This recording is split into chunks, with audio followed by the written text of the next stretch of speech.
Le Premier ministre face aux syndicats et au patronat pour annoncer une réforme qui doit permettre d'avoir 250 000 chômeurs de moins d'ici 2 ans.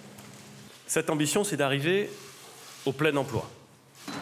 Premier bouleversement, durcir les règles dès le 1er novembre pour obtenir des allocations. Actuellement, il fallait travailler 4 mois sur les 28 derniers pour toucher des indemnisations. Désormais, ce sera 6 mois de travail nécessaire en 2 ans. Les syndicats sont en colère. On a une réforme qui est perdante, archi perdante pour l'ensemble des demandeurs d'emploi. Nous sommes abasourdis de cette réforme qui est, je le répète, profondément injuste. Tout le monde sait bien que c'est pas parce que justement un chômeur n'est pas indemnisé que cela lui permet plus facilement de retrouver de l'emploi.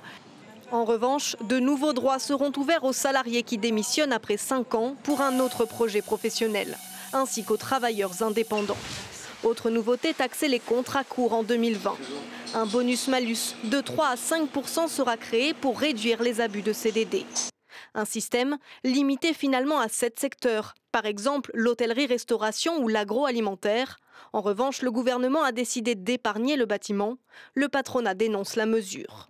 C'est une vision punitive de l'économie qui aura très peu d'effet. Alors sans nier qu'il peut y avoir dans certains cas des abus, la réalité c'est que ça sera soit inefficace, soit au pire que ça découragera l'emploi. Enfin, du changement en vue pour les cadres. Leurs allocations seront dégressives à partir de 6 mois de chômage pour ceux qui touchaient un salaire supérieur à 4 500 € mensuels. En revanche, le plafond d'indemnité ne sera lui pas abaissé. Une réforme qui doit permettre, selon le gouvernement, de faire 3,4 milliards d'économies d'ici 2 ans.